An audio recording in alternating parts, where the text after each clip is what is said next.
good? We're starting? I can't see you. Yes. Okay. What's going on, guys? So, some pop-up just popped in front of your screen, so I couldn't see you point at me to start the show. What's going on, guys? Welcome to another episode of Bro History. It's Henry Zamota and Danny Abdel-Jabbar. How are you today, Danny? I'm chilling, man, as per usual. Pretty excited that this will probably be one of the last podcasts that we do from these Ever. locations. Yeah. So, good news and bad news. The good news is that we are going to be solving pretty much 90% of the audio issues that we have with this show. Um, they all come from the fact that we are recording off very archaic equipment and not in recording environments that you would call audio friendly. Mm-hmm. So we are actually changing that. And excuse me, I'm just tweeting this fucker out.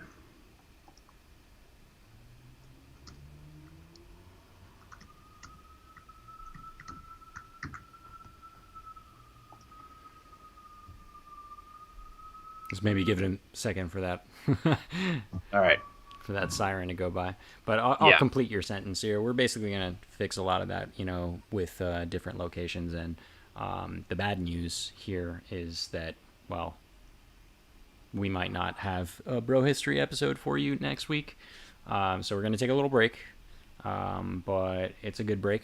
It'll also give us, frankly, some time to think about some good topics and stuff. So if you have anything that you're really, really interested to hear about, unless something crazy happens in the news that we just absolutely have to cover, like send us, your suggestions. Let us know what you think you'd like for us to cover. And thankfully, I think today, we're going to be doing a topic that's not like a current event news. We're back to our, bro history basics with some history stuff. Henry, I think your siren probably has to be over by now. So why don't you jump in and tell us what we're going to talk about today? Yeah, so today we decided to alienate at the very least, half of our audience, and we're going to talk about the Civil War. We've been talking about doing a podcast on the Civil War for a while now. Yeah. And we were going to do it in like a debate style, like an Oxford style debate. But then it kind of felt pretty corny because neither Danny or I are Civil War historians. So I feel like it wouldn't even be appropriate for us to kind of like debate Yeah. over this because neither of us are Civil War experts. We know some stuff, but we decided to make this more of an episode, more of a search for truth, or just like comparing notes. Like I did my research. I've been doing my research on the Civil War. What do you like? What's your research say? Right. And really just helping us come to a better conclusion about the conflict, because the Civil War is one of those issues that is sloganeered, like every major war. It is sloganeered to death and oversimplified to where it doesn't even really make too much sense. So the main narrative that you hear, and this is the narrative that is taught in public school, or at least the narrative that I don't want to say public school, but like elementary schools, that the Civil War was about ending slavery. And I've always found that a kind of a weird proposition. How was the Civil War about ending slavery? Like the North invaded the South to liberate the slaves, and I feel like that's like kind of a silly, oversimplified conception of the Civil War. Like all wars, it's a lot more complicated than that. And questions that I've always asked myself is, if the war was about ending slavery, why did 4 northern states have slaves? Why did 4 Union states have slaves? Maryland, Missouri, Delaware, Kentucky were all slave states. 3 Union states rejected the ratification of the 13th Amendment: New Jersey, Delaware, and Kentucky. Lincoln, in his own words, and there's a lot of quotes and there's a lot of evidence to suggest or to conclude that Lincoln's motive to going to war was never about liberating slaves. It was always about preserving the Union. And I just grabbed a quick quote in a letter to Horace Greeley, who was an editor at the New York Tribune, and this was in 1862. My paramount objective in this struggle is to save the Union. and it is not either to save or destroy slavery. If I could save the Union without freeing any slave, I would do it. And if I could save it by freeing some and leaving others alone, I would also do that. And there's a lot of other quotes uh, that that that are in the same theme. And And that's, I think that's not to say that slavery played no part in the Civil War either. I think, what Henry and I have come, to agree on is that this is super complicated. Like slavery definitely did play a big part, in, why we went to war. But there was a bunch of other things too. And, we're going to go over a number of the big points that people talk about or sloganeer, as you say, for what started the Civil War. Why did secession happen? What was it all about? Was it states' rights? Was it tariffs? Was it slavery? Like, what was the whole deal? And I think, we're not going to have any conclusions per se, but we definitely are going to talk about a lot of those points and hopefully bring up a lot of good context and some good research and evidence to help you better understand why the Civil War is complicated. and it's complicated to me that Danny would choose to go on a monologue when there's a siren in the background. Well, I can't. I'm only playing with. I'm Can't only. deal with I'm that. only. I'm playing with you because this. I might as well make the jokes now because this may be one of the last episodes with obnoxious sirens in the background ever. Because I want to tell you about my new setup. It is. Windowless. It's a windowless room. It's a cave. It's basically a cave with no windows, no sound. Nothing can penetrate it. Yeah.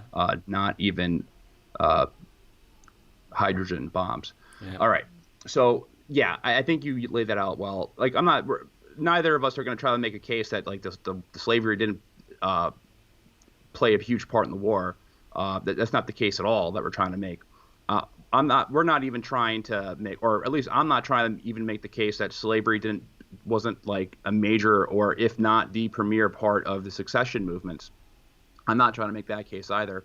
I'm just saying that it's complicated and that the secession movement, as well as the war, they're kind of different things. One, they don't have the same causes. Like they're different movements. With different motivations, and I don't think that the narrative that I ultimately reject is that the Union invaded the South because they wanted to abolish slavery. My view has always been that they invaded the South to ultimately preserve the United States of America, because there would be no more full Greater America region anymore, rather than some altruistic type reason, because every other nation in at least in the West, every nation that I can think of besides maybe Haiti, who emancipated slavery through a slave revolt, and Egypt, who did the same thing, but Egypt that was before like African slavery. They had peaceful emancipation where they compensated the owners, and I think in reality, I think that probably could have happened in the United States at some point. But I don't. Let's go. Maybe we could before I maybe ramble we could on too start with much. the big one on like taxation, because just before we started, we almost got into it about the idea that the South rebelled because of taxation, and you were saying something to the tune of like the South was paying 80% of the taxes in the entire nation, or at the very least some large percentage of the taxes in the entire nation. So I'm not making the case that the South ultimately succeeded because of the tariffs. I think that was a reason. I don't think that it was like I don't. I would never make the claim that the South. First of all, there's different succession movements. There were these succession movements for different reasons. South Carolina, Mississippi, Florida, Alabama, Georgia. The Deep South succession movements, I think, were more rooted in protecting and preserving institutions. It's set in their succession movement. It's written out in in a lot of the succession papers. You could say that the succession papers may be aimed towards the aristocrats in those regions who were slave owners, but I mean, nevertheless, I mean they are written in there. I think the later on succession movements like Virginia and North Carolina, they were more so motivated by the fact that the Union was invading than preserving slavery, because like Virginia wanted peace. You know, Virginia was having all these peace conferences. They didn't want war to break out, Well, because yeah, they knew they the were war would take place in they were the Virginia, middle which person that between happened. they were the middle person between the U.S. and South Carolina, basically, when Lincoln decided to march 75K troops, down to the Fort Sumter area. But I want to stick real quick though, because we will talk about that, to the taxation things. So give me a second, because there's a truck in the background. All right, I think I'm clear. All right, so was the South paying 80% of the taxes in the entire nation? Well, all right, let's go back. Let's peel this back a little bit, because it makes no sense to start there. But Let's I talk kind of about want the to, origin. because I like when I was doing this research, this came up all the time, especially in like comment sections of videos that I watched. Like, oh, they're paying so much of the taxes. I think it's important to go over the origins of the tariff dispute and then get into the numbers, because I think we need to lay some ground, because some people may not even know what the tariff dispute was. Right, fair, I think we fair should enough. get out first. We can talk about tariffs, but I'll say one thing about taxes, and I think it's important to lay the groundwork here for the tariffs. Before the Civil War, there was no income taxes, property taxes, or sales taxes. Those things did not exist. The only taxation that was present in the United States at the time was tariffs on foreign goods. And with that, I'll hold my numbers to the side for a bit, but let's talk about like the origins of the tariffs themselves. So, yeah, you're right. There was the majority of federal revenue uh, came from tariffs on imported goods, and the tariff dispute, they really heavily influenced American economic policy. They were the dominant source of federal government revenue in the 19th century. And I mean, when you think about it, the economic policy is kind of counterproductive from a taxation perspective, because protected goods that are taxed at a higher rate, they can be excluded from importation. Therefore, they don't create any revenue. However, the thing with tariffs is that tax revenue is really not their only objective. Tariffs target imported products from abroad to protect domestic industries. Correct. And it was Alexander Hamilton who laid the groundwork for this strategy. He wanted to use trade regulations to promote infant industries against European competitors. Right. And when the U.S. started trading again with Great Britain after the war in 1812, tariffs became a huge they became a really big deal in national politics again.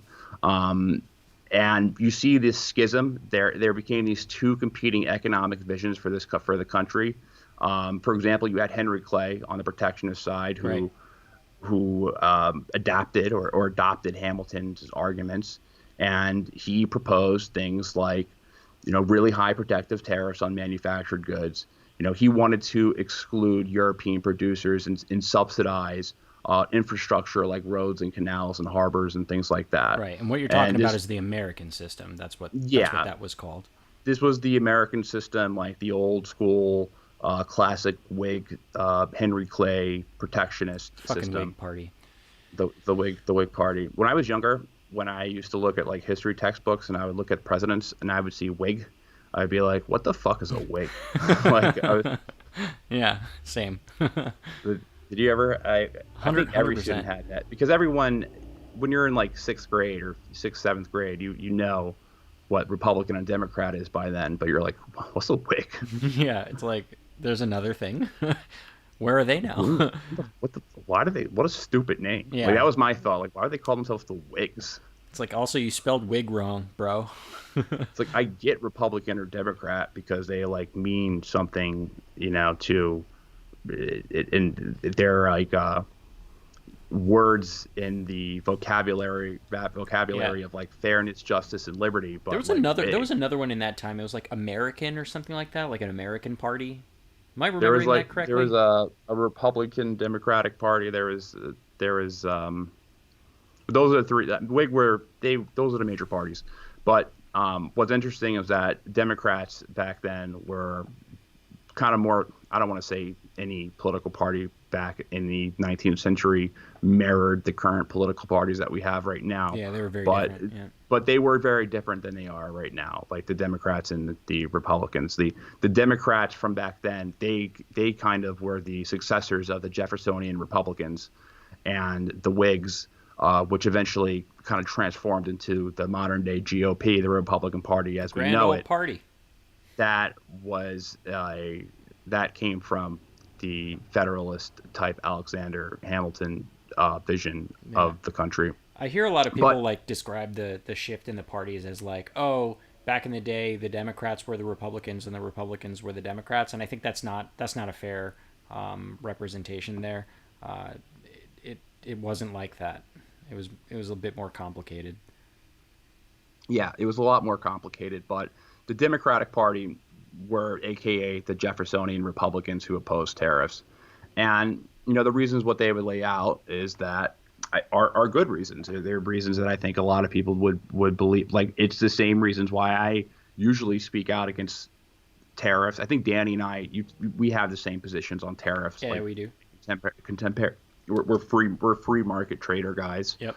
and my biggest issue with tariffs is that they can be corrupted through political lobbying very Very, very easily. easy. Yeah. Like look at like the sugar industry in the U.S. Like look at the lobbying that goes on like in American agriculture.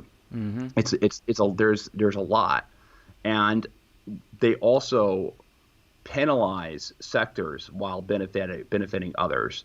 Right. So you're putting the position for the government to issue out corporate favoritism based off industries, Right. because you could open and shut the doors open whenever you want. So I've always been a very big critic of tariffs for those reasons. Yep. Like if you're a merchant who does a lot of trade with Europe at this time, you're screwed. And agriculture is a heavy export sector.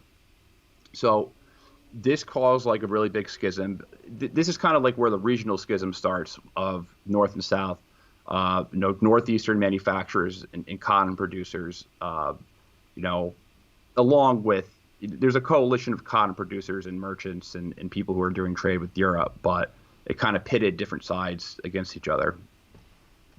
So, I mean, I agree with you on a lot of fronts. Like, I'm not for tariffs. And one of our viewers here, Justin Gorley, says, like, how do we stop the short-sighted outsourcing of manufacturing then? And I think it's kind of an important point. And, I think one thing I'd like to point out is, like, these tariffs didn't spring up, like, in a vacuum, like, out of nowhere for no reason. Like, they were put in place for a very specific reason, and that was primarily in this time because of the Panic of 1819. So the Panic of 1819 was like, for many historians, was the true first Great Depression. And basically what happened here was that the second U.S. bank, which was a federal bank, they were basically issuing currency completely unregulated, right? Part of the reason why they were doing this was because after the War of 1812, there was like a huge need for agriculture exports to Europe while they were rebuilding. And also the government, domestically was encouraging basically land speculation and printing more money to get it done, right? So they were saying like, yeah, cool, we're going to invest in land because we're going to grow crops and we're going to send it over to Europe. We're going to make money. But it was super lax, and they were just basically like printing money. Like the money printer goes brrr. And at a certain juncture, it wasn't working very well. So to compensate for that lack of regulation, the federal bank basically cut back heavily on loans to state banks. And then when the federal banks couldn't produce the gold that the currency was backed up by, to those states, the states then turned around and started foreclosing on mortgages, on farms, and other properties, which caused obviously a crazy, downward spiral in the economy, and that's what's known as the Panic of 1819. Now, I'm talking about this because this is, the tariffs that were put in place. The American system was brought about because, as a response to this, right, to try and do something about the plummeting economy. And so, as you said, Henry Clay and Congressman John Calhoun, they concocted this idea. And as you pointed out, you know, the we let me start over. So basically, the traditional ideas of like constitutional, you know, adherence were like super hard to follow in this time, you know, at least according to folks like Henry Clay and John Calhoun, because, you know, there were difficulties post-war from a lack of infrastructure. There was total unregulation of banking, which was causing a huge problem. There was a shortage of manufactured goods, and there was also a desire, like a positive desire to you know, start developing the natural resources in the West.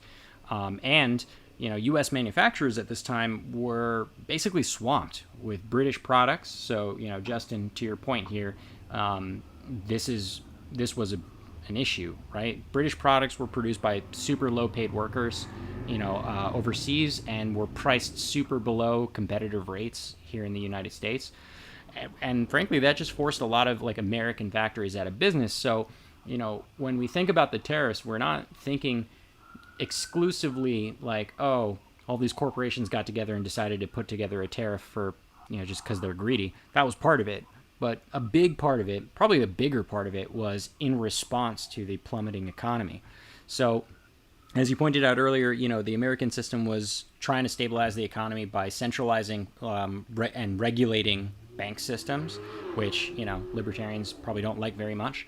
And then also increasing infrastructure through roads and railways so that they can better connect the union, you know, through, you know, all of their economies could be connected better if there's more transportation.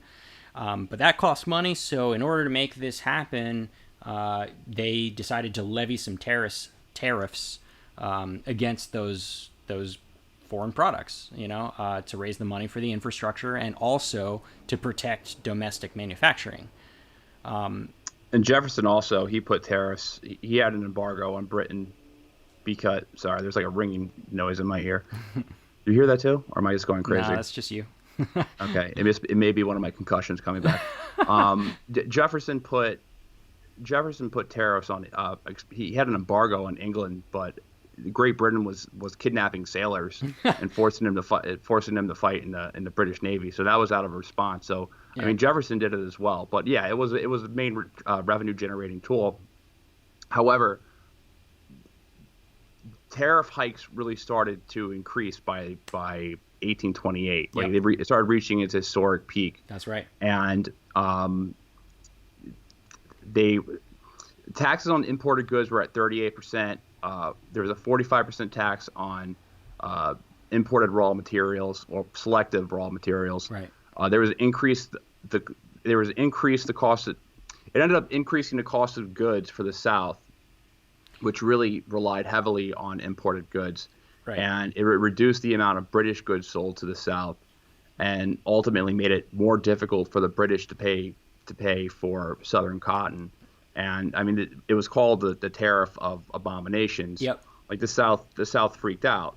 Yeah. And they made revisions to the tariff. However, the revisions that they made, the compromise provisions that they made, didn't really do enough to keep South Carolina from adopting an ordinance of nullification to void the tariff. Yep. So let's talk about why before we get into the compromise tariffs, because the tariff of abominations is like super important, especially when we talk about like tariffs as a reason for secession. So I read this, forget exactly where, I should have probably wrote that down.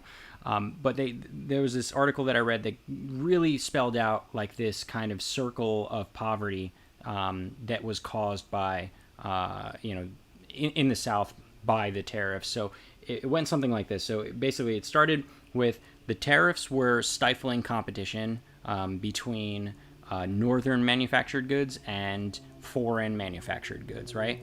So because we had a protectionist tariff, any foreign manufactured good that come into the United States would cost more and therefore wouldn't be competitive against domestically produced, equal goods.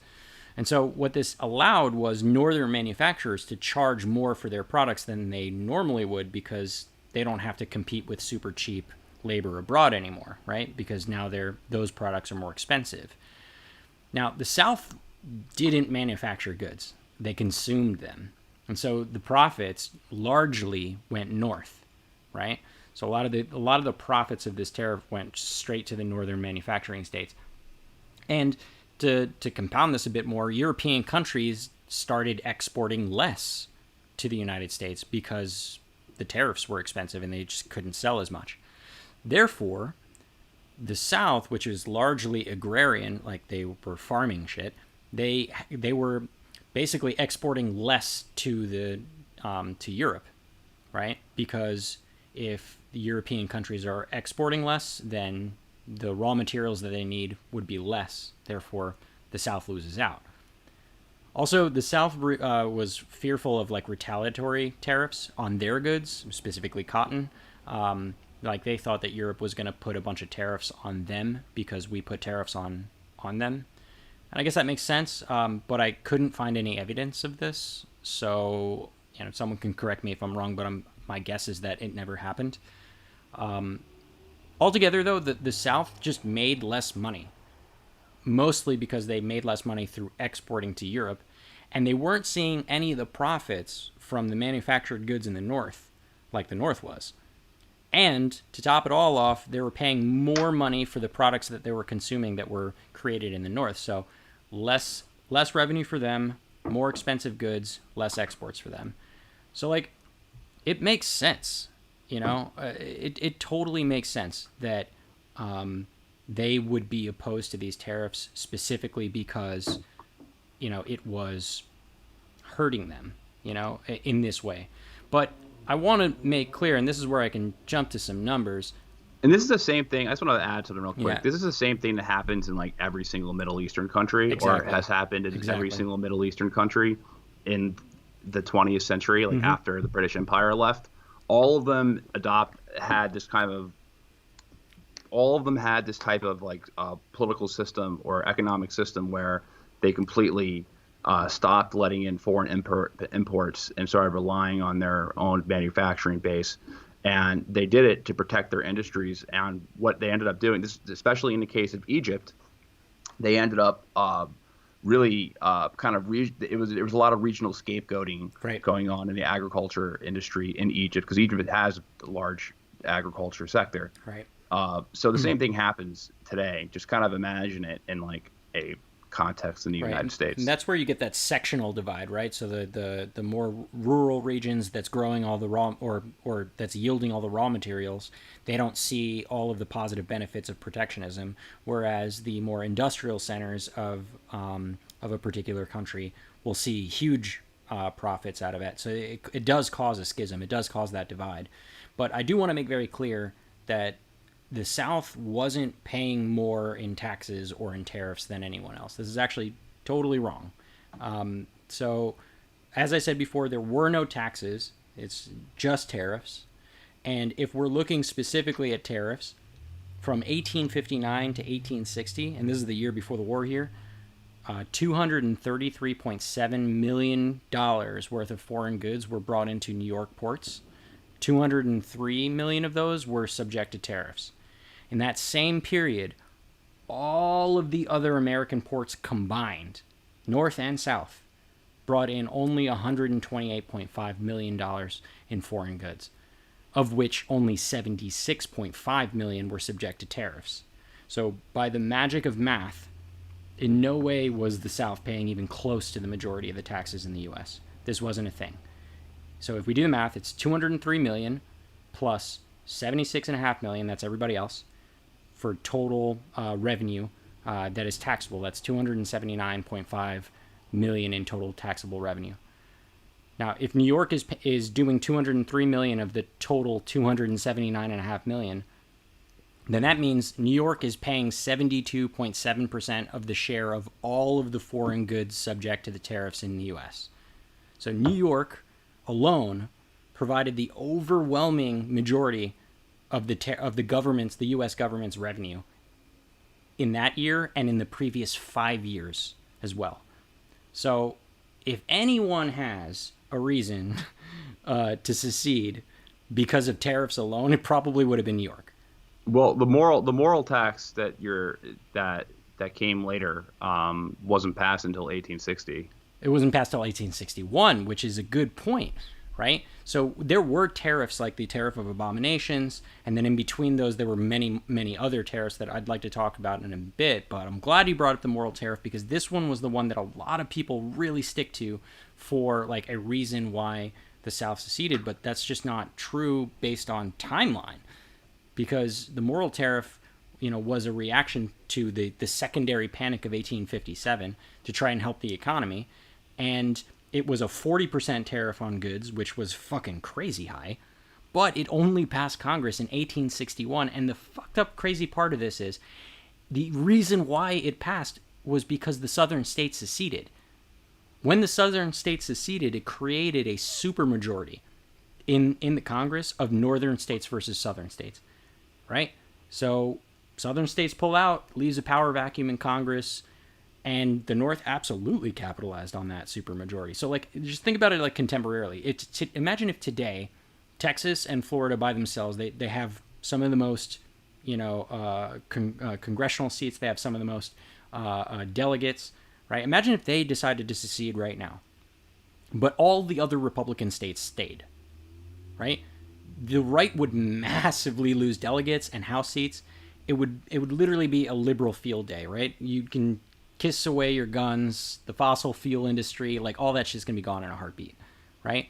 And the opposite would be true if we said that New York and California seceded today. It would be a conservative utopia.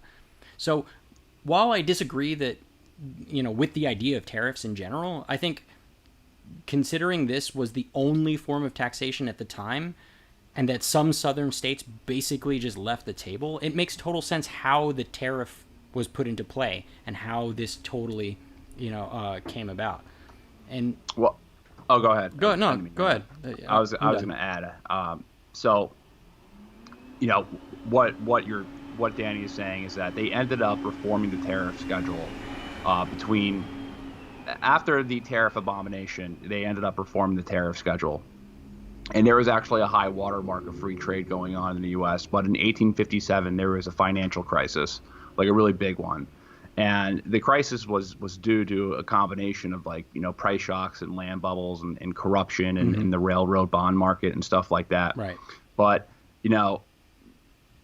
politicians, the remedy to that was put more tariffs, or at least the blame of why there was an economic crisis was that tariffs. there were lax tariff laws. Kind of like Trump when he was running in 2016. He ran on. Look at China. We have a trade deficit in China. And President Buchanan, the prior year in 1850, at the end of 1859, he requested a revision of the tariff schedule. And he was a Democrat, and that was supposed to be the Free Trade Party. But he was also from Pennsylvania, which was home to the iron industry, who wanted these protectionist laws in place. Right, exactly. So the moral tariff that comes out of this, that's passed in 1860, its initial motive was to resolve the financial crisis, but it was a shockingly protectionist law. And as most protectionist policies are, it was the direct, it was a direct product of corrupt arrangements between, members of Congress and private industries that were benefiting from the taxes that were placed upon foreign competitors. Yep. And you could even say that this was the introduction of corporatism in legislation. You could definitely. That's a really good point. That's a point that I was hoping that you would make. Mm-hmm. But yeah, that's I think that is a huge introduction to the end of the separation of business and state. It's just, I mean, not to say that there ever was one, but this is kind of like a huge moment, I think, in history where the state and business kind of merged together. Mm-hmm. Yeah, for sure. And the thing about this is that because there was such a backlash about tariffs, specifically in the South, there was a lot of talks about the states' rights issue of the nullification of tariffs. So you started bringing this up, right? And so basically, states like South Carolina were threatening to say, this law is bullshit, I'm not going to do it, because they felt that it was unconstitutional. Now, we obviously already went over tariffs and why they're bad, but, also, I think to this point I want to make is that the nullification issue is that southern states, when they participate in legislation, they actually had some good chances and won in some cases ways to find middle grounds on the tariff issue itself, or at least more tolerable legislation for them. So, tariff abominations we talked about, that was a 38% tax and 45% tax on certain imported raw materials, which I think is a little ironic because raw materials was what, they were exporting, the South, that is. So that they should be behind it, but I digress. Basically, it was totally unacceptable for them. They called it the tariff of abomination, And then in 1833, as you were saying, the compromise tax comes up, and this is when Andrew Jackson was in power. And what the compromise tax was that they wanted to gradually cut the tariff over the next 10 years, so that by 1842 they matched the level of the tariff of 1816, which is much more favorable. I think it was 20%.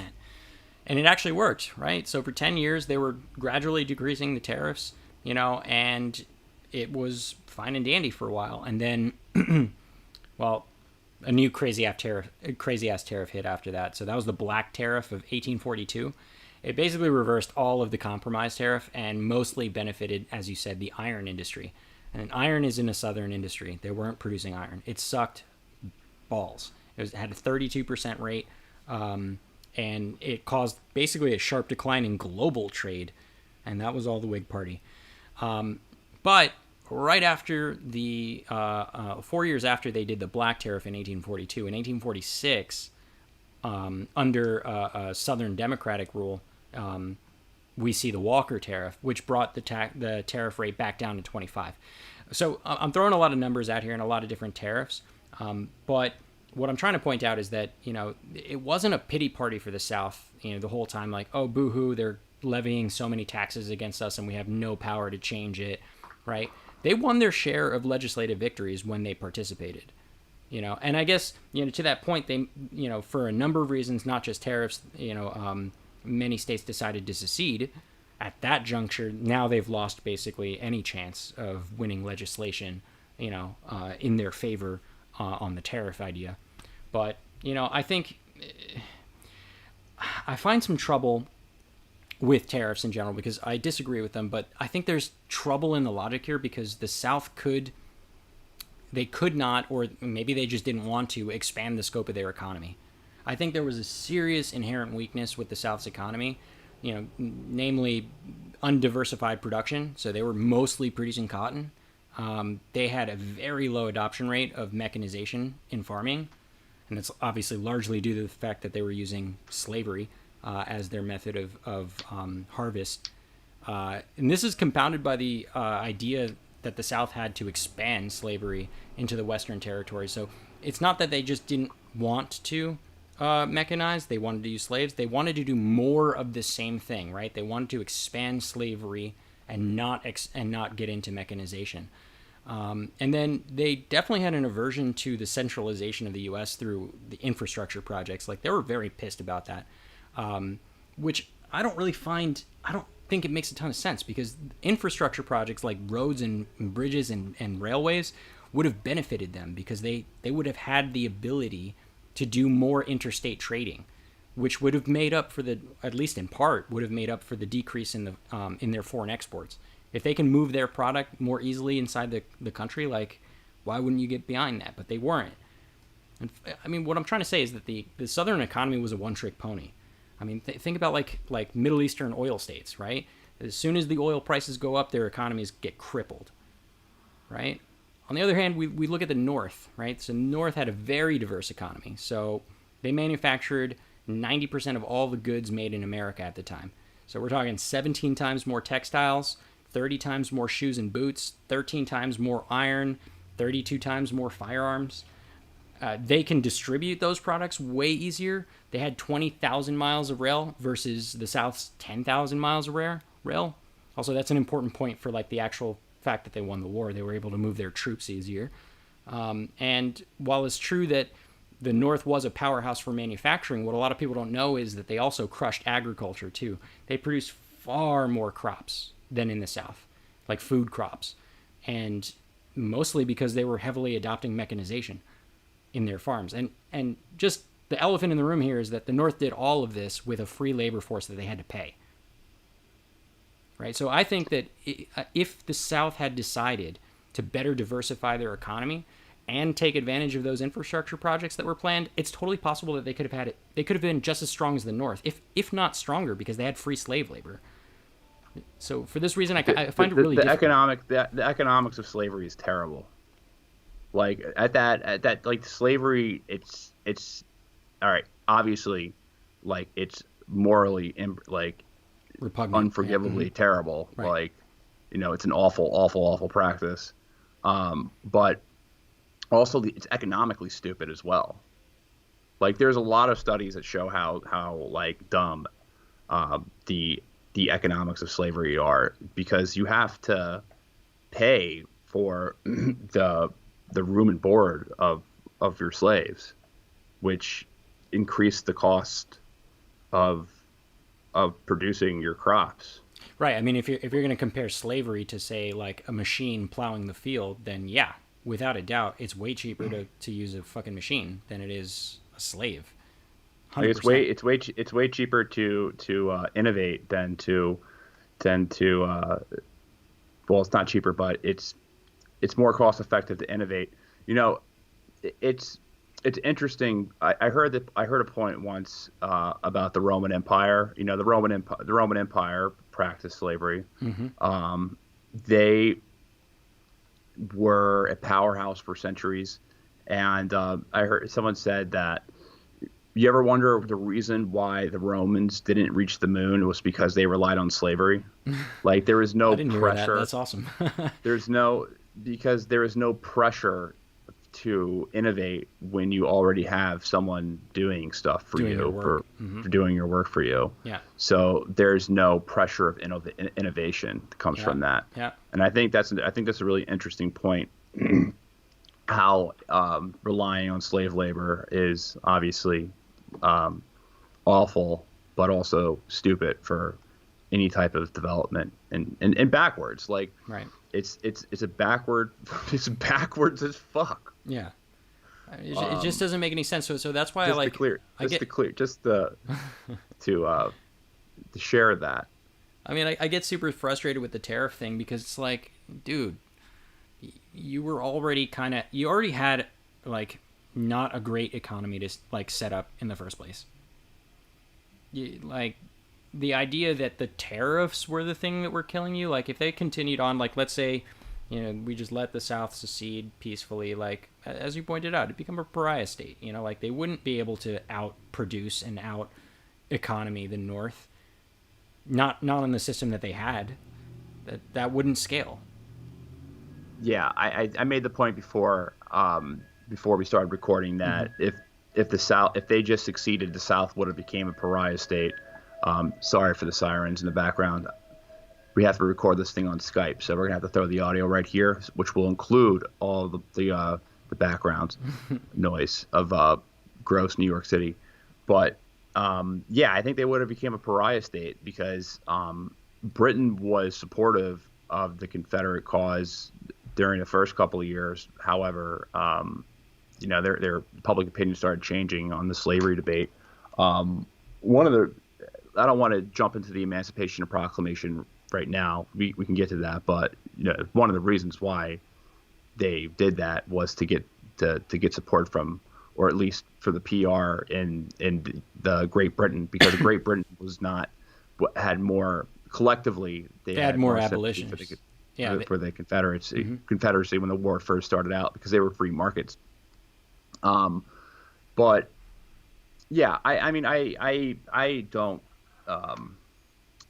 don't subscribe that the secession was due to 100% due to tariffs. Um, for the points that that I think correctly made about them. So let's get into like the actual succession movements, because Sure. when we talk about succession, I think the most important thing, the reason why it's so complicated, and history is just taught like south, north, north and south, slavery, non-slavery. Um, you have to remember that there were um, why is my math so bad right now? There was 11 succession movements. Yep. So 11 each different succession, ones. 11 different succession movements. Each state had to succeed from the union separately. A couple of the And states did reference each other's succession movements yeah, as inspiration to one another, but you're right. Like each of them had a very different one. and the deep South succession movements, the ones that have clear references to preserving the institutions of slavery. I mean, it's hard not to conclude that those were the major reasons when it was, when they said that's the reason why they did it. So, I've like got the a deep really South states, South Carolina, Mississippi, Florida, Texas. Alabama, Georgia, Texas, Louisiana. The original secession movement prior to the Battle of Fort Sumter, because there was an entire, when you think about it, that secession movement right there, if those states banded together, there wouldn't have been a civil war if they didn't get Virginia and North Carolina. Those Right. were the two biggest states in the Union. Right. I mean, excuse me, the two biggest states in the Confederacy. Mm-hmm. So they, I've heard that the succession, a lot of the language in the succession papers was trying to appeal to the border states, like Virginia, and Maryland and Delaware, and it didn't ultimately work. So But you know what's wait, interesting about wait, that? can you put it? Can Go ahead. you put a pin on it? I have to pee really bad, so hold the fort. I'm gonna Think hold the about what you were fort. gonna say. Well, I mean, I don't think I have to think about it particularly. So what I'm gonna bring up whenever Henry gets his ass back here is talking about what are the breakdowns of each of the states, the initial four states that seceded. And now the initial four states were Georgia, Mississippi, Texas, and South Carolina. And I found this dope graph online that basically took all of the words from each of their secession papers and basically pie charted the shit out to show you what percentage of what theme and topic each of them were talking about. And I also have a couple of quotes specifically around from Mississippi and Texas, which was, I mean, I ended up reading all four of these secessionist papers, and it was wild to read. It was like a roller coaster in my opinion, because in some passages it seemed like What would you do if I said I had to take a shit and I just left? I uh, was like, Danny, I have to take a shit. I'll be right back. I mean, if that was the case, I'd probably just continue on like a liberal rant because you weren't available. You only gave me like 2 minutes to talk shit about you behind your back here, so that's not quite enough. Anyway, Oh, so, I have to. This happens like every other episode. I usually I just pee. I just piss my pants like in the Tour de France. You know what I mean? right, like like I'm in the ocean, and just deal with it, and just sit in my puddle of pee yeah, while we did the podcast. But this time, yeah. I have a pair of nice shorts on. I don't want to do that. All right. Well, since you're back, let me finish my point. I was gonna, Henry, if you want to follow along, it's in the notes there. I'm gonna show the graph that I put in my notes there, and to cue you in, it's the distribution of the themes of the words in each of the four original secessionist papers. So Mississippi, Georgia. I forgot them all. Let's just put it on the screen. So Georgia, Mississippi, Texas, South Carolina. And so when we look at these, the big red blobs in three of these here is slavery, right? So Georgia, 56% slavery, Mississippi, 73% slavery, Texas, 54% slavery, South Carolina, not so bad, 20% slavery, but caveat to this is that they had 37% states' rights. And when you read the text of South Carolina's, everything they're talking about under the topic Where of are these states. graphs from, though? Where are these graphs from? Like, what are they? These graphs were made by taking the text of each of the secessionist papers and basically word bubbling. Like, what do they call it? Word clouding? Word clouding? Yeah, it's basically when you take just raw text, you spit it into a machine, and it tells you like what are the main, like it makes the word really big, and then they were able to do data analysis on the words of the text and find out what are the main points that the articles were talking about. So in this case, as an example, I was just talking about South Carolina. 20% of the entire text of their secessionist papers was talking directly about slavery. And the interesting point that I'm trying to make here is that of the 37% that they were talking about states' rights, a lot of it had to do with the states' rights surrounding what was that thing called again? There was that help me out here. Nullification? No, not nullification. It's the one where they can go to the other states and reclaim their slaves that ran away. What was that called again? The Fugitive Slave Act? Thank you. Yeah. So like being able to claim their right of their property back. So a lot of what was going on in these texts were actually skewed pretty hard towards slavery, especially if you count a lot of the components of the states' rights that were directly related to the right of their property. And so, with this being said, I did have a couple of quotes, so I'm going to shut this off here and we move back over. Just some of the things that just jumped out of the page for me. So, specifically around Mississippi and Texas, because they had the largest percentages of slavery in their texts. So, Mississippi says, it refuses the admission of new slave states. So the Union, they're referring to the Union here. The Union refuses the admission of new slave states into the Union and seeks to extinguish it by confining it within its present limits, denying the power of expansion. So they're talking about expanding slavery to different territories. And then they say, it has nullified the fugitive slave law. There it is. The fugitive slave law in almost every free state in the Union, and has utterly broken the compact which our fathers pledged their faith to maintain. And finally, from Mississippi, it advocates the Negro equality socially and politically, and promotes insurrection and incendiarism in our midst. All right, so just a couple of quotes from Mississippi there. Texas, man, was Texas a doozy. This one's actually pretty long too. But it was like, in my opinion, they wrote some of the most damning stuff, for their position on slavery. So they say that Texas was received as a Commonwealth holding, maintaining and protecting the institution known as Negro slavery, the servitude of the African to the white race within her limits, a relation that has existed from the first settlement of her wilderness by the white race, and which her people intended should exist in all future time. You want to hold off, let the siren go? Yep. Yeah, we can pause for a second. These fucking sirens. All right. Here's another one.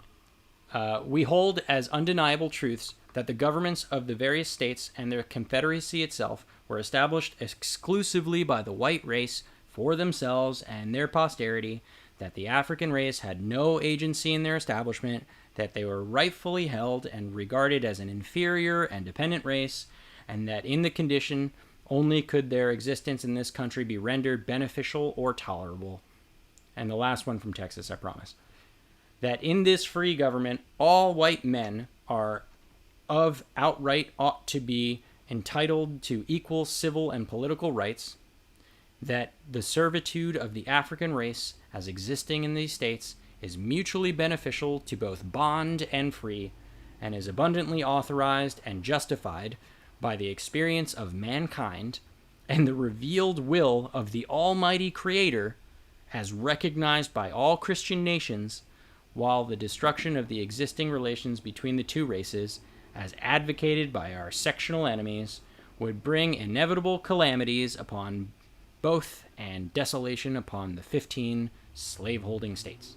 So, I showed you a graph which kind of takes the text of each of the secessionist papers, and we see a clear trend where the topical information in their text is largely skewing towards the upholding slavery, and in their own documentation outlining the reason why these states left the Union, they clearly and continuously state that they're leaving either because they want to keep slaves or because they're mad that they can't exercise their state right to own slaves.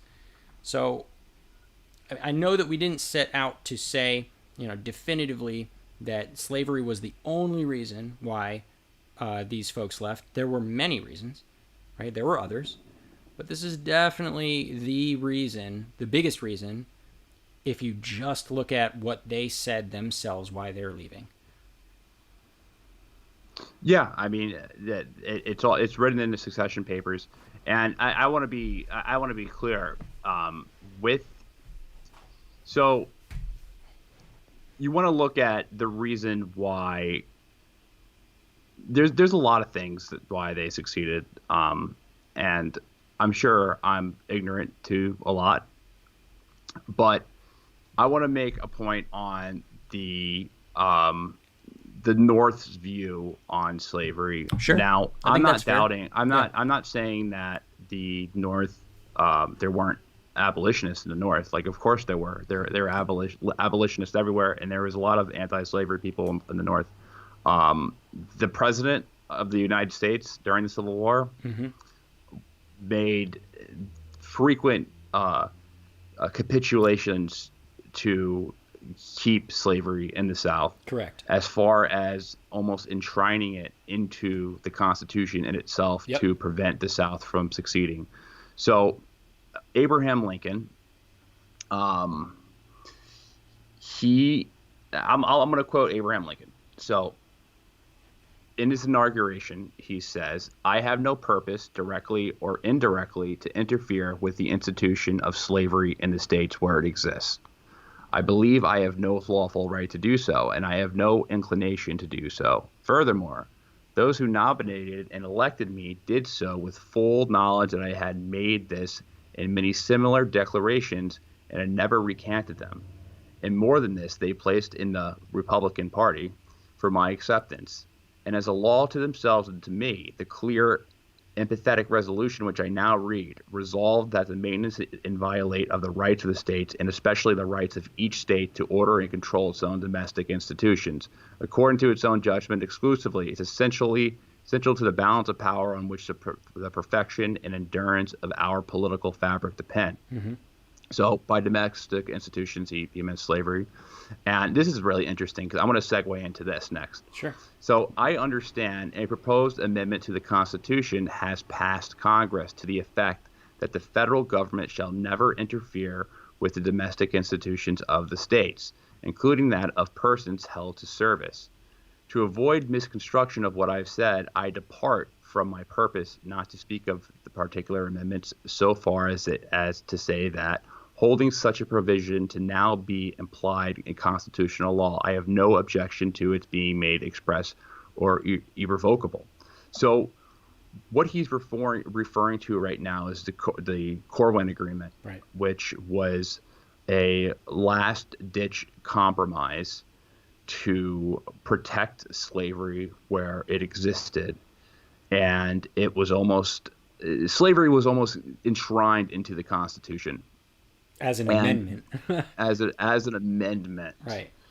And Lincoln this was 2 days prior. This was signed 2 days prior to Lincoln being inaugurated. So it failed to lure back secessionists. Right. So it wasn't enough for the states that had already succeeded to come back. And it actually benefited the Union states that still had slavery. And what this, I'll read it. No amendment shall be made to the Constitution which will authorize or give to Congress the power to abolish or interfere within any state, with the domestic institutions thereof, including that of a persons held to labor or service by the laws of said state. Mm-hmm. And what's really interesting is that Lincoln said that he had not seen the amendment, and that was actually a huge lie, because the Corwin Agreement was his idea. Yep. Based on a lot of things that I've read, it was his idea. Mm-hmm. And he was an unidentified co-author of the actual bill. So this is why I hate sloganeering. The great emancipator almost enshrined slavery into the Constitution. That's right. Now, what was his views on slavery? Like what did he want to do? He wanted to prevent slavery from being included into the new territories. Like that was the debate. He basically wanted to say, if you have slaves, you're good, but no new slaves. Yeah, exactly. No new slaves. And a lot of that was for political reasons from the Republican Party. They didn't oppose slavery in their 1860 campaign. They only opposed the extension into new territories, and they wanted to preserve those. I think one could come to a conclusion or think that they wanted to keep slavery out of those because they wanted to preserve those territories for white labor. Illinois, Lincoln's own state, it had an amendment in its constitution to prohibit the immigration of free blacks into the state. That's and right. Lincoln correct. also was this is really weird stuff. Lincoln was he fetishized. He was, people kind of talk about how Lincoln wanted to deport African slave blacks Right. to Liberia. He was into it. Mm-hmm. There's a historian a really good Civil War historian that really writes a lot about this. His name is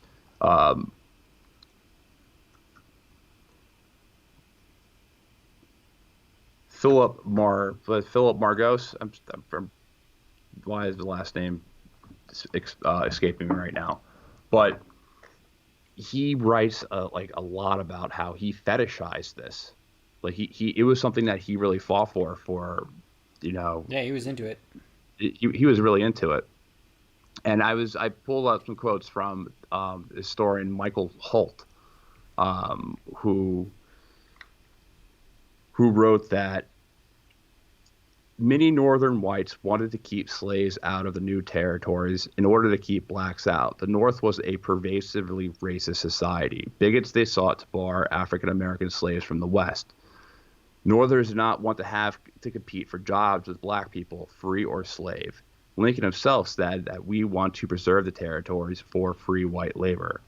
If slaves were brought into the territories, it could inflate the congressional representation of the Democratic Party once a territory became a state because of the 3/5 clause of the Constitution that counted 5 slaves as 3 persons for purposes of determining how many congressional representatives each state would have. Right.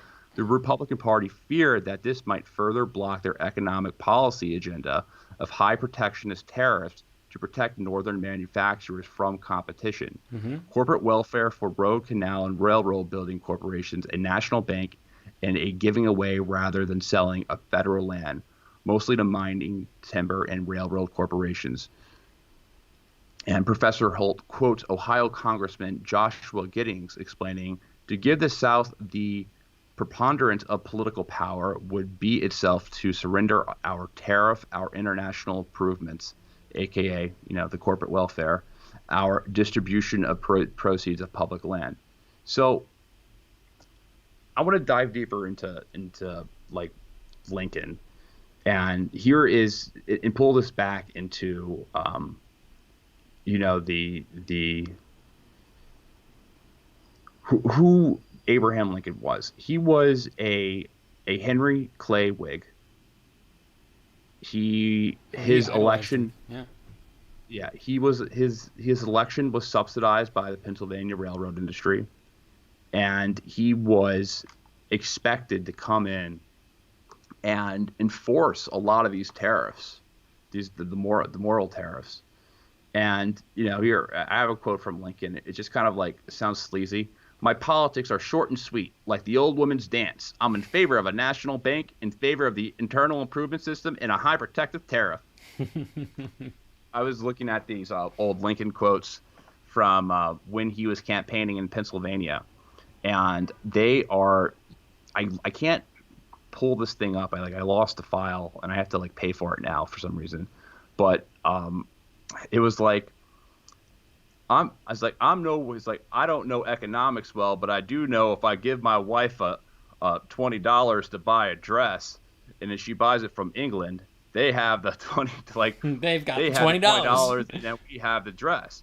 If I give her to if she buys it in America, then we have the dress and the $20. Like it's just and there's like a million. He phrases that like over and over and over and over again, like with different items. Like if I bought a Pair of shoes. pair of boots, if I bought boots from England, like so it's it's I mean, you got to remember, he's a Lincoln this was is the a fucking 1860s. Everyone, yeah. this It's is like the 1860s. Everyone's a racist asshole in the right, 1860s. and also he's a politician, so it's like on top of being a racist asshole, he's a politician. So you got to remember, like, in order to get elected, you have to kind of pander to both sides, right? And so regardless of what his Well, he had positions. to Yeah, you absolutely because have to. Like, what's interesting. you can't exclusively say I'm only for tariffs and also not throw a bone to the slaveholders. Otherwise, you're just not going to get elected. It's just not going to work. Well, with Lincoln, he what's interesting is that Illinois, a lot of the Copperheads were in Illinois, Mm-hmm. like the Democrats who opposed the North, who were against the war, Right. and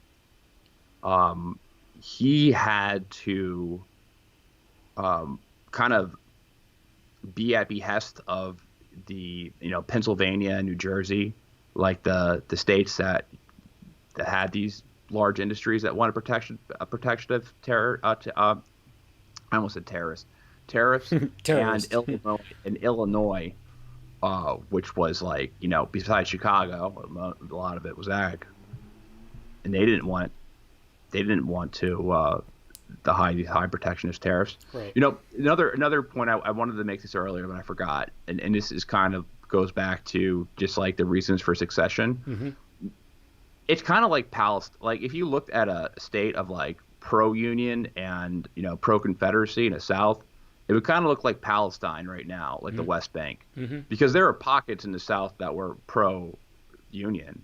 It Right. was really based off what were your trade relationships like? Right. For example, North Carolina is a really good example because North Carolina on the East Coast, on the Outer Banks area, they don't have in the Outer Banks. There's a bunch of islands, so you can't get a Transatlantic. transatlantic ship Mm-hmm. over those islands. The ship would be wrecked. Right. So they didn't have like trade Like a deep water with port. Europe. Yeah. Strip. Their trading was up in the Northeast. So like they didn't want to succeed from the Union. Are you crazy? Like why would they like that wouldn't make sense for them. And you have different pockets that are pro Union within the South because everyone wants the best everyone wants the best economic system for themselves. Right. You know, Not everybody just wholeheartedly believed in the idea that the South could generate enough of an economy by themselves. They liked the goods that were being manufactured in the North. but going back to what I was saying about Lincoln is that so yeah, tariffs may have not been the cause of secession, but could have tariffs been the cause for war? So Thomas D. Lorenzo is he definitely paints this. He's a economist, and he definitely is, one of the he's a libertarian writer, from the Austrian school, and he has a lot of books about Lincoln, and he makes the case that Lincoln was a failed one-term congressman, would never have been elected had it not been to his career-long devotion to protectionism.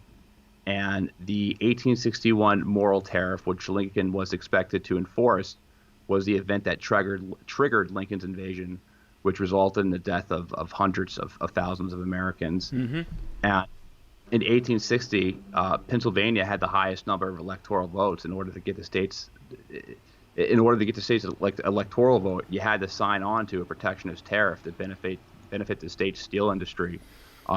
Lincoln had established himself as a protectionist, and he received support from the entire Pennsylvania delegation. And there was a steel lobbyist named Henry C. Carey, who said it himself that without a high protectionist tariff, Lincoln's administration would be dead before the day of inauguration. And remember, the bill did raise the average tariff from 15 to 37%. Yeah, it was a huge and jump. Yeah. and it expanded the list of covered items. Mm-hmm. So he was inspected to enforce that tariff law. And Lincoln said in his inaugural address that he would invade the South if the tariff was not collected. Like, the power confined in me, he said, we will be used to hold, occupy, and possess the property and places belonging to the government, and to collect the duties and imposts. But beyond what may be necessary for the objects, there will be no invasion, Right. no using force against or amongst the people anywhere. Right. They just wanted the Now, money. this is definitely like kind of this is the contrarian view, but I think it's something to think. I'm not 100%. I don't necessarily agree 100% with all of this, but I think it's definitely something interesting to think about, of the many factors that encouraged Lincoln to, ultimately go into the South with an invading force. Well, it's interesting that you bring that up, because I agree, hit them where the money hurts, like that money usually starts more wars than almost anything else, Hold on, there's fucking fireworks going off in the background. Oh yeah, by the way, in New York City, there are fireworks going off every 5 minutes. I promise it's not gunshots. It literally is super close. I have a really good point to make too, as soon as this is over. This is hilarious. Pop, pop, pop, pop. A little, celebration of New York.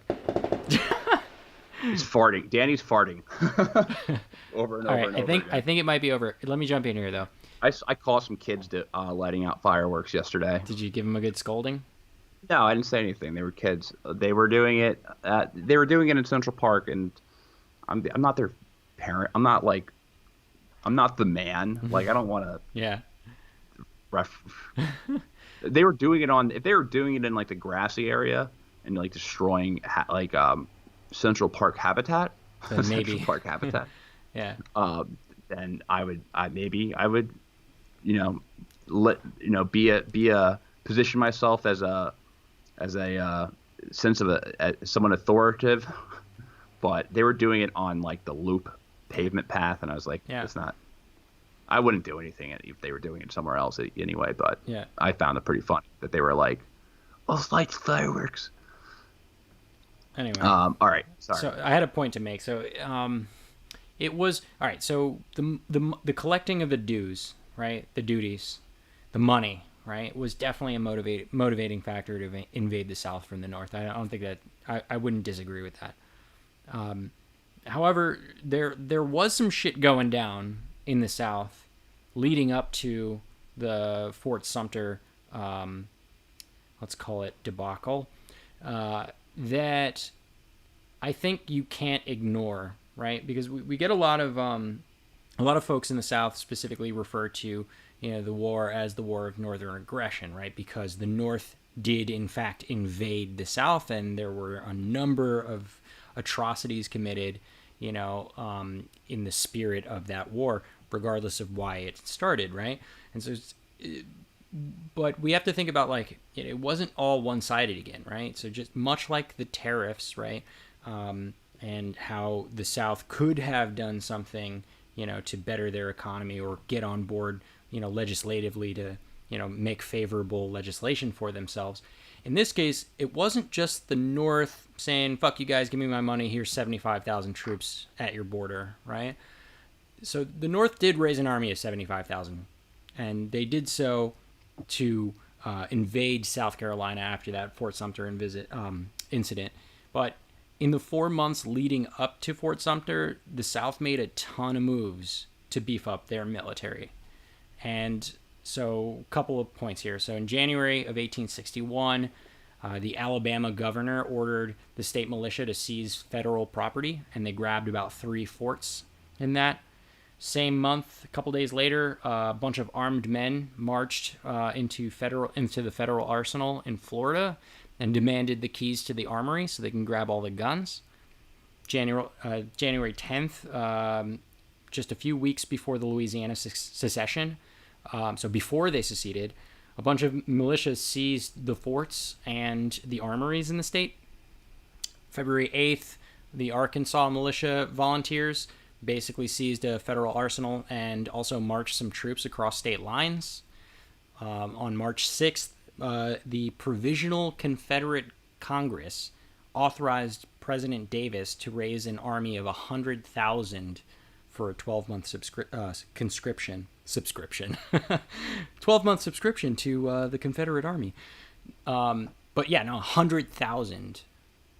And then on April 12th, South Carolina fires on Fort Sumter. And then on April 15th, Lincoln calls for 75,000 troops. So it's not like Lincoln out of nowhere was just like, fuck you guys, we're coming to take the money. Bunch of shit happened in the South that led up to this, right? So they're taking all this federal land, they're taking guns, taking the armories, taking the ports, the forts, all the orts, and then they fire on Fort Sumter. So, like, of course the North is going to do something about that, So they call for 75,000 troops, and then they decide to march it in, down into the South. And obviously Virginia didn't like that very much because they'd have to cross through Virginia to get to South Carolina, which basically sputtered the war. But this isn't like a one-sided thing, right? It's more complicated than that. So I've heard that Fort Sumter was a tax collection. It was. They were collecting taxes at Fort Sumter. Yep, it was. I've heard, and I've always believed that, but I've heard other people try to debunk it, and I was always confused. I guess if you're confirming what I've heard initially, then like there was a tax collection depot in Charleston at the very least that the fort was protecting. That's right. But I think Lincoln made the choice to fortify Fort Sumter when the Confederacy was seizing those states under the guise that it was under their land and their property. So I think in a lot of sense that Lincoln wanted to provoke a response, and no one died. No one died. No one died. Yeah. Like the first casualties of the Civil War, they were in Maryland. I mean, you could look at beefing up Fort Sumter as a provocation, but you can also look at it from before that and say the South made a mistake. I think the South made a huge mistake in falling for the bait. Like I thought 100%. That was dumb. It was huge. It wasn't like expressly a provocation. That's what I'm trying to get at here. It was a response. Like they were trying to protect their money. Like be that as it may, like you can be on whatever side of the tariff war you want to be on, but like that was their money supply. So they beefed it up. And in the months leading up to this point, they start seeing the Southern militias taking their forts and taking their armories and taking their ports. So like, no shit, they're gonna beef up Fort Sumter. Why wouldn't they? There's money there. Like, duh. And maybe it served a dual purpose, right? Maybe on the one hand, they beefed up Fort Sumter to protect it because it was clear that at some point they're going to start they're going to take Fort Sumter, right? So that's on the one hand, and on the other hand, maybe they were also like, yeah, go ahead, try me, give me a reason to come into to the South. It's possible that both is true, but it certainly isn't like this sloganeering as you talk about in the beginning, where it's just like it's all northern aggression and the South is completely innocent and they were just protecting themselves. Like, they were doing shit too. Everybody was doing fucked up things. But the South was trying to, at the very least, they were trying to make peace with the North to prevent an invasion. Because the last thing they wanted was to be invaded. And you have to remember, the Civil War, the majority of the war was fought in Virginia. That's right. The majority of, like, it was without Virginia and North Carolina, the two states that succeeded after Fort Sumter, which I agree. I think firing on Fort Sumter was stupid. Like, was really, really dumb. The Civil War wouldn't have lasted 3 days. Like, it wouldn't have lasted there wouldn't have been a war. Like, it just would have been, the Union would have marched in and they would have put down, the insurrection. But because they marched down, because they marched in the South, you lose all these other states. You lose Virginia, you lose North Carolina, right. You lose, Arkansas and Tennessee. And Virginia was very, very strong at the time. And Virginia was the place where all the best generals were from. That's right. And very strong militias, great generals. Yeah. And a lot of the veterans of the Mexican-American War were there too. Yeah, no, totally. It's a fucking shitty situation. It's super complicated. Because there was let's just be completely honest. Like, when the North invaded the South, like, the total war population that they had, the total war policy that they developed was counterproductive. Like, yeah, they how we were talking about how there were pockets of Union supporting parts. There were right people in the South who supported the Union. Right. Well, when you go and invade and you start burning down houses and destroying crops and looting and raping women, well, those people aren't going to be sympathetic anymore, and they join the side of the rebellion. Yeah, you're not going to win public opinion that way. Like, most, I think an important point is that, like, most people, it's just like wars like these are just thrown onto their doorstep. It's not like the average person is like they didn't have any choosing. Choice. Yeah, it's not like the average farmer from Virginia or the average whatever in North Carolina is even had slaves. The majority of Southerners did not own slaves. I'm glad you bring that up, because we got some questions about that, and I had some points too. Sure. So, I would largely agree with you on the fact that the majority of the Southern soldiers didn't own slaves. I think we got a question about the fact that there was mostly like a rich white guy kind of thing to own slaves. And that makes sense because it's as we spoke about already, it's expensive to upkeep slaves. Do you know who was a slave owner? General Grant. Yep. Well, actually, wasn't his wife's family a slave owner? He married into a slave owning family. Yeah. I mean, same shit, but still, so, the question always comes up, or at least the idea is that the common Southern soldier didn't fight for slavery because most were too poor to afford slaves, and like, why would they fight for something that they couldn't even own? And I found some, while I think there's some truth to that, I also found some pretty interesting points when I was doing research on that specific point, to find out like how much did slavery play a part, in the common soldier. And now, I think the point I want to try to make here is that whether or not Southern soldiers owned slaves, it doesn't exactly explain away their desire to uphold slavery either.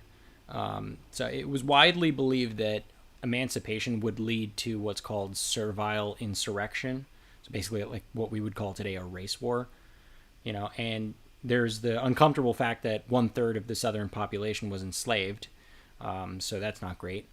And it wasn't just unfounded paranoia either, right? This wasn't like, you know, it wasn't just paranoia. There was plenty of stories from abroad and at home of slaves rising up and killing their white masters. Like, I think really good example, and one of our viewers here asked about it, who said this.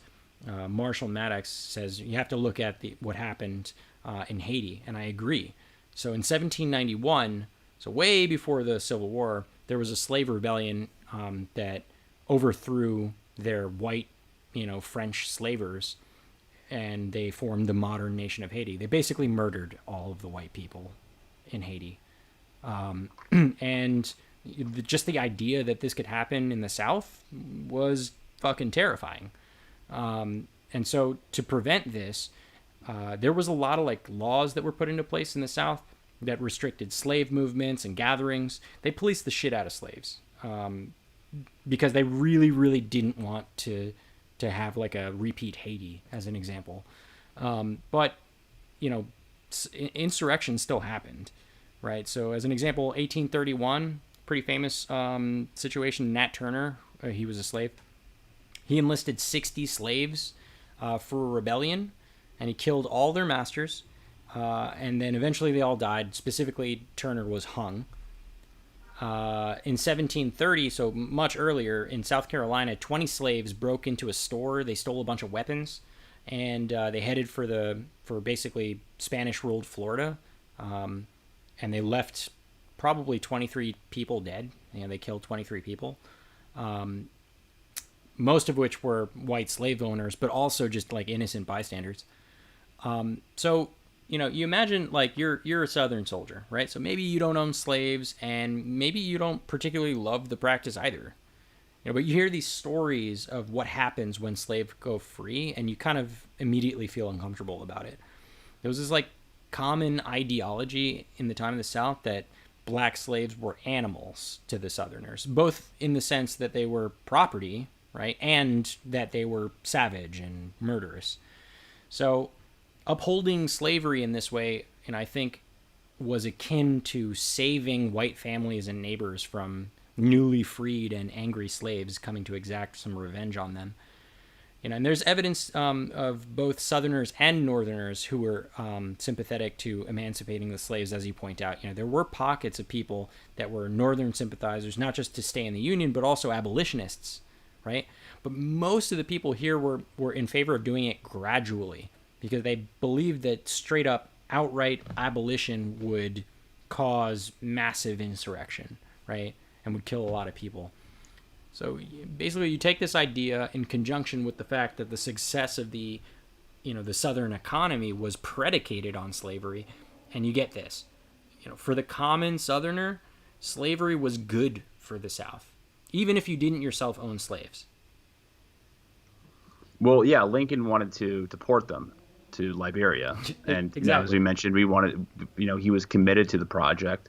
And I mean, it's hard to really track down the individual motive of each person. I can guarantee you that a huge motive for a lot of people who fought for the South was the fact that there was like a regional state pride aspect of it, and they were invaded.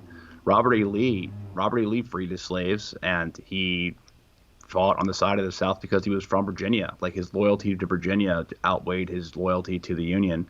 And I think the Emancipation it's interesting to bring up the Emancipation Proclamation, because I think a lot of people think that this like freed the slaves, which didn't free the slaves. It was the 13th Amendment that freed the slaves. And if you look at the language of it, all persons held as slaves within any state or designated part of a state, the people whereof shall be in rebellion against the U.S. shall be then thenceforward and forever free.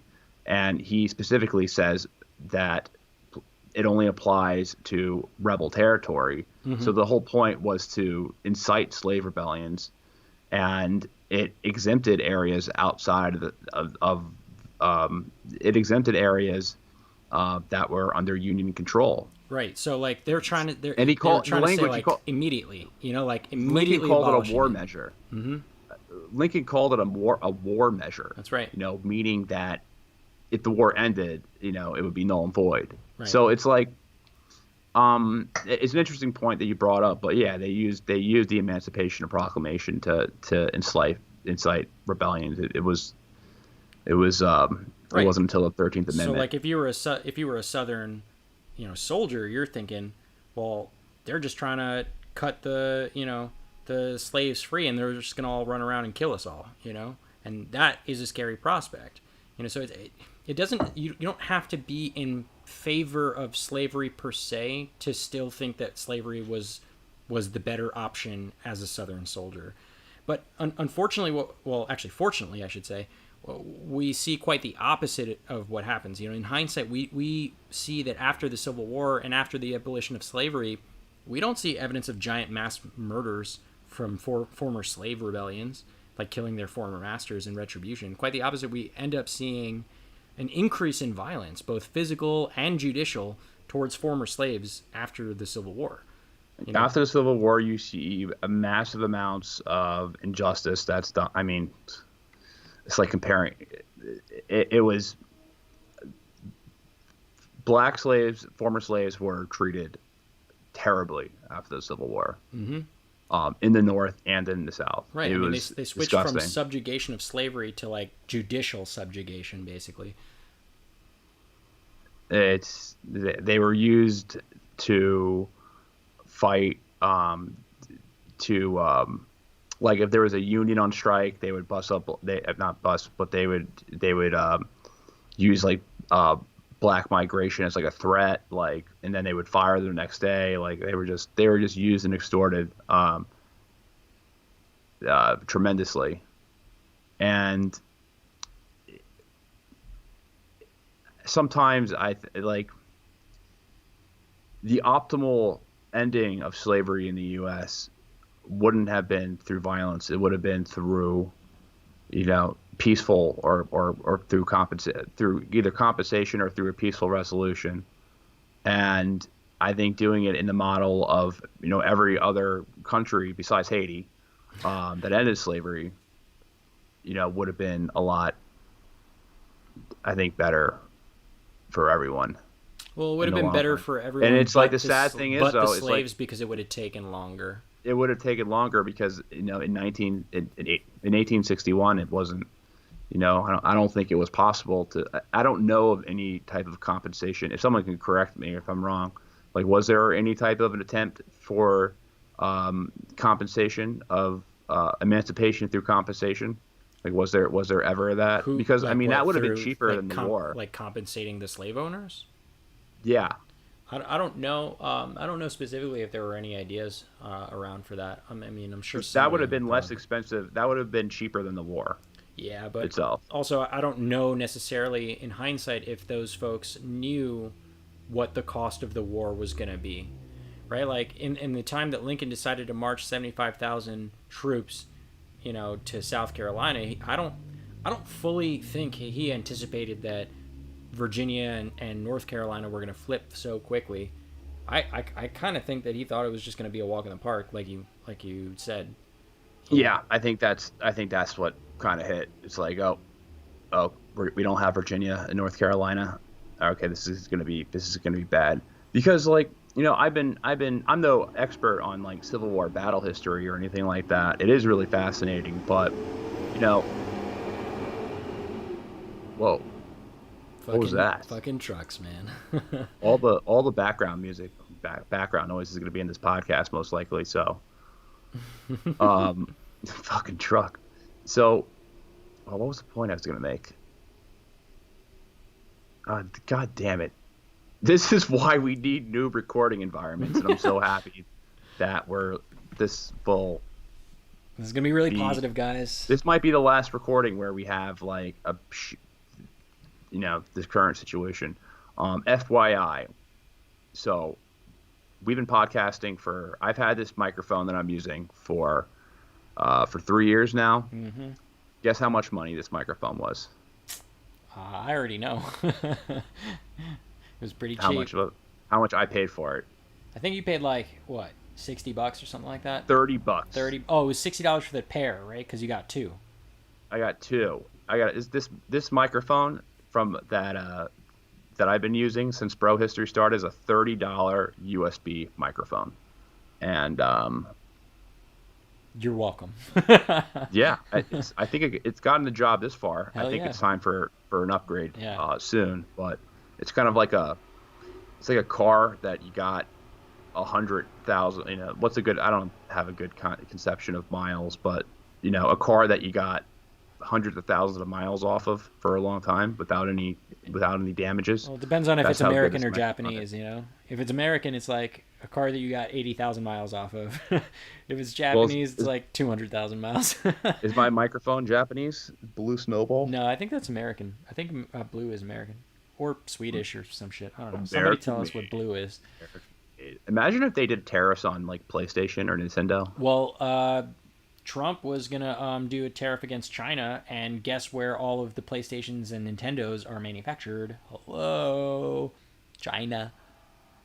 I was also super upset about it when for like drones and shit because I was thinking about getting a new drone and that would have made my drone buying experience pretty shitty. So yeah, we don't like tariffs on this podcast very much.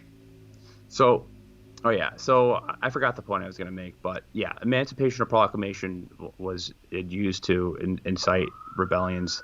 Also, I think it was used to, get favor with the British, who were, not pro-slavery, and at the time were more, wanted less tariff restrictions so they could sell more products in America.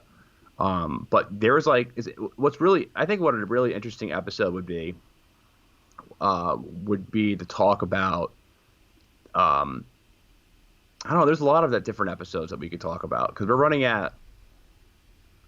Was there any points that you wanted to make about the Civil War? I mean, I think we got to we're the an hour and 40 minutes. yeah, I think we got to the majority of what I wanted to talk about. So we can wrap it up and again call to action here. Let us know. I just have a list. I have a list of Lincoln quotes, but I don't even think I could say them on here without getting in trouble because they're so bad. But All right, give you us can one. find. Give us one. Give us one of the nicer ones.